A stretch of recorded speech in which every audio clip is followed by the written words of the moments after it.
Яшмагил Овг аймгийн худалдаачид Юсефийг Египтэд аваачиж боол болгон Египтийн хааны ордны цэргийн дарга Потифарт худалдсаны дараа Юсеф тэдний гэрт сууж ажлыг нь хийдэг боллоо.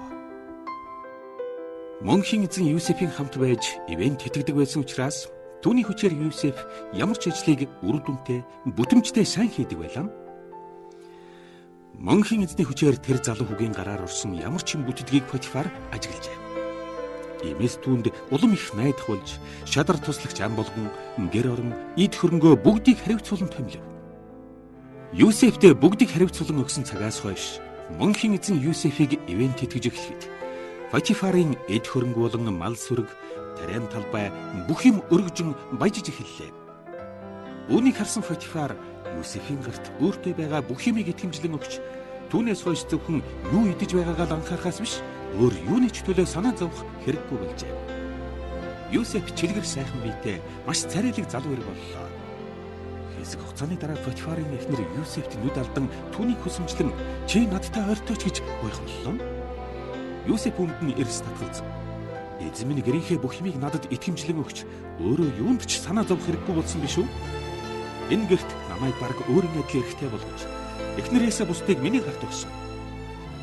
Би энд юу ч хийх хэрэгтэй боловч эзнийхээ эхнэрийг эдлэж өөрийн өргөмжилдэг хэдний өмнө бузар хар гэм хийхийг тавьчихгүй. Потифарын эхнэр Юсефийг олон хоногийн турш өдөр бүр шалан гуйх боловч Юсеф түүний үгийг сонсох хүсэлгүй, түүнийг хавдуулдагчгүй. Өөрөө дэрэгдэн ойр очдогчгүй байлаа. Гэтэл нэгэн өдөр Юсеф ажиллаа хийхээр Потифарын гэрт ортол. Тэр үед өөрөөснөөр ямар ч зарц гэрт байсангүй. Тиймээс Потифарын эхнэр Юсефийн хувцснаас татаж чангаа. За одоо надтай унтал та гэж шахлаа. Харин Юсеф гадуур хувцаа түүний гарт үлдээн гэрээс бушуухан гарч зогтлаа.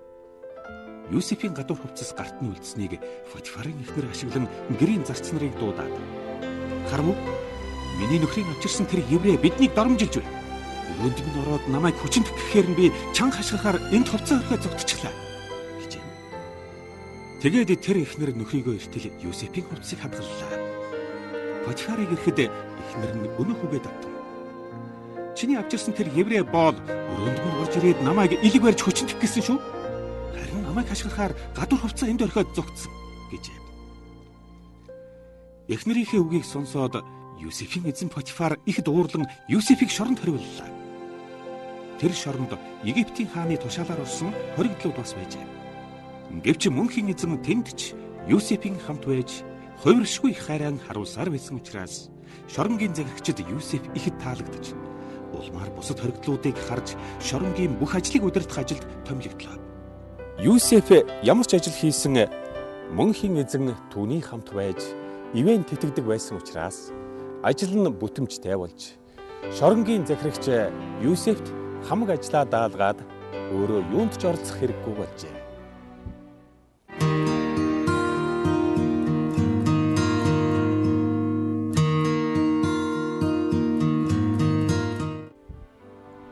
Юсефийг шоронд орсноос хойш хэсэг хугацааны дараа Египтийн хааны ахлах мандчин их сүнж хоёр эзэн хааныхаа таалалд нийцээг үзүүл хийжээ. Эзэн хаан хоёр түшмэлдээ хэлгэнэн тэднийг Юсефийн суугаа шоронгийн захирагчид өгч хориглолоо. Шоронгийн дарга тэднийг Юсефийн гарт өгч харгалзуулав.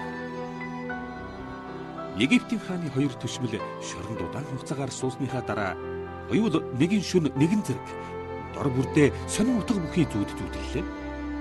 Маргааш өглөө нь Юсеф тэдэн дээр орж ирэхэд хоёул сэтгэл түгшсэн байдалтай байлаа.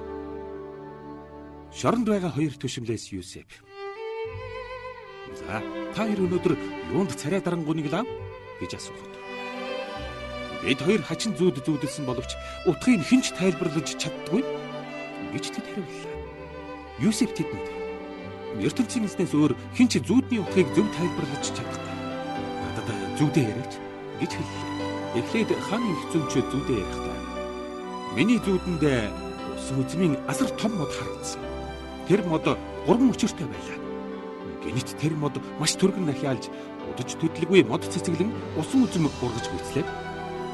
Миний гарт эзэн хааны аяг байсан учраас би тэр усан үзмийг шахаж дарс болгон аяган тийгээд шууд гарт нь бариулсан гэж. Юсеф түнд хэлэхдээ зүүдний ч нутгийг би хэлээ. Тэр модны 3 мөчөр бол 3 хоногийг төлөөлнө. 3 хоногийн дотор эзэн хаан таныг энэ шоронгоос гарган өршөөн хэтрүүлээд зогсохгүй. Хуучин албанд чинь буцаан томилно. Тэгээд та урдын адил түнд дарс сүгнэж өгөх болно. Харин та юм бүхэн чинь бүтэмжтэй болсны дараа намайг бүгд мартаарай. Хэрв та надад туслая гэвэл миний тухай эзэн хаанд дурсаж энэ шоронгоос чөлөөлүүлж өгөөрэй. Үнэн дээр би гэм зэмгүй байтлаа өөрийн нутгаас хүчээр гаргагдаж тэр ч байтугай энэ харанхуй нүхэнд гэм зэмгүй байтлаа хаягдсан билээ гэж. Египтийн хааны ахлах мандчин нөгөө хоригдлын зүүд хэр зэрэг аятайхан утгатай болохыг сонсоод Юсефт хандан одоо миний зүүдний утгыг хэлж өгөөч. Би толгой дээрээ 3 давхар талхны сагс тавиад зогсож байлаа. Хамгийн дээд талын сагсанд эзэн хаанд зориулан барьсан төрөл бүрийн нарийн бов байсан боловч шууд бүгдийг түн идэж байсан гэлээ. Юсеф түүнд таны зүүдний тайлбар ийм ажээ. Тэр 3 сагс бол 3 хоногийг төлөөлсөн утга бүхий. 3 хоногийн дотор эзэн хаан таныг шоронгоос гарган толгойг чинь авч цаазлаад биеийг чинь модноос дүүжлээ. Тэгээд шувуу ирж хүрийг чинь тоншиж идэнэ гэж. 3 хоногийн дараа Египтийн хаан төрсөн өдрөө тэмдэглэхээр бүх төшмөлөө цуглуулан найр хийж эхлэв. Тэр өдөртөө эзэн хаан их сүнч болон ахлах мандчнаа шоронгоос олны юм дуудан ирвлээд их сүнчийг дахин ажилд нь орууллаа. Их сүнч ийхүү дахин эзэн хаандаа дарс сүгнэн өгдөг боллоо. Гэтэл эзэн хаан ахлах мандчныхаа толгойг авч цаазаснаар Юсефийн хэлсэн бүхэн үнэн болж. Египтийн хааны их сүнч ийхүү шоронгоос гарсан боловч гарсан хойноо Юсефийг таг мартлаа.